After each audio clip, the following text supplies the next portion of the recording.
বন্ধুরা, আজ আমি ঠাকুর শ্রীরামকৃষ্ণের কিছু অমৃত কথা পাঠ করব। ঠাকুরের ভক্ত ও রসদদার সুরেন্দ্রনাথ মিত্র একদিন অফিস থেকে ফিরে পূজাগৃহে ঠাকুরের ধ্যানে মগ্ন। এমন সময় এক দিব্য দর্শন পাইলেন। অকস্মাৎ দেখলেন শ্রীরামকৃষ্ণ তাহার সম্মুখে আবির্ভূত হয়ে বলছেন, তুই করছিস কি? আমার ছেলেরা সব পথে পথে ঘুরে বেড়াচ্ছে, আগে তার একটা ব্যবস্থা কর। শুনে সুরেন্দ্রনাথ সঙ্গে সঙ্গে নরেন্দ্রর বাড়ি গিয়ে সমগ্র বৃত্তান্ত বললেন এবং অশ্রুসিক্ত কণ্ঠে সকাতরে বললেন, ভাই, একটা আস্তানা করো যেখানে ঠাকুরের ছবি, ভস্য আর তার ব্যবহৃত জিনিসগুলো রেখে রীতিমতো পূজা অর্চনা চলতে পারে, যেখানে তোমরা কাম কাঞ্চন ত্যাগী ভক্তেরা এক জায়গায় থাকতে পারো। মাঝে মাঝে আমরা সেখানে গিয়ে জুড়োতে পারবো। আমি কাশীপুরে মাসে মাসে যে টাকা দিতাম এখনো তাই দেব। নরেন্দ্র এই দানের কথা শুনে আনন্দে আত্মহারা হলেন এবং বাড়ির সন্ধানে ঘুরতে লাগলেন। যোগেনমার মনে একবার সংশয় আসে। ঠাকুর অমন ত্যাগী ছিলেন, আর মাকে দেখছি ঘোর সংসারীর মতো। ভাই ভাইপো ভাইজিদের নিয়ে অস্থির, কিছুই বুঝতে পারি না।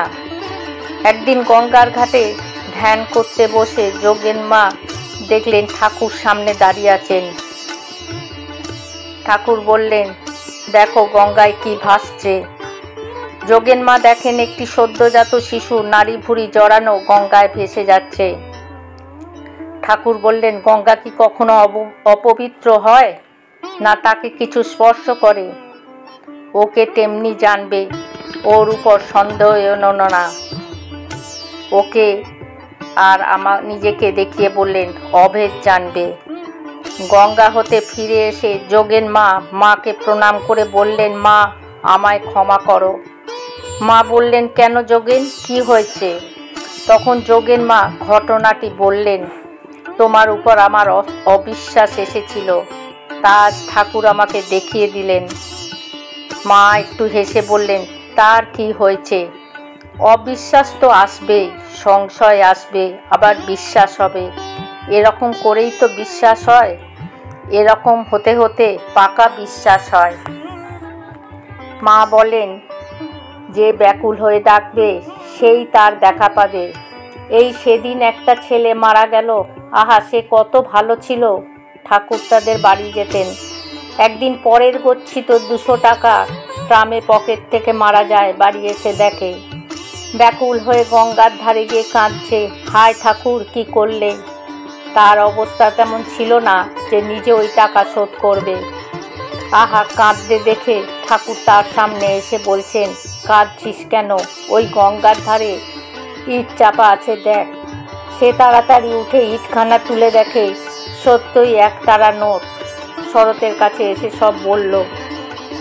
ঠাকুরের প্রিয় ভক্ত পূর্ণচন্দ্র ঘোষ প্রায় 6 মাস রোগশয্যায় শুয়েছিলেন, কিন্তু আশ্চর্যের বিষয়, ওই রূপে দীর্ঘকাল শারীরিক যন্ত্রণা সহ্য করে তার মনে একটুখানির জন্যেও চিন্তিত বা অবসন্ন কখনো হয়নি।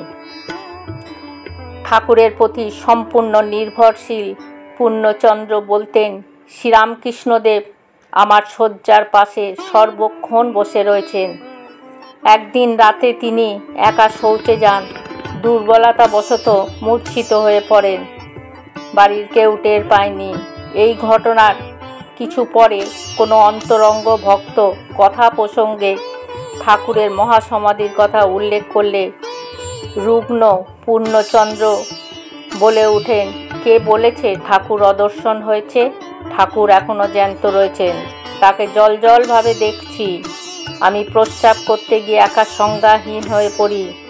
তিনি কোলে করে আমাকে বিছানায় শুইয়ে গেলেন। তিনি রয়েছেন, যেমন আগে ছিলেন ঠিক তেমনি রয়েছেন, আমি দেখতে পাচ্ছি। বন্ধুরা, আজ আমি পাঠ এইখানেই শেষ করলাম। জয় ঠাকুর, জয় মা।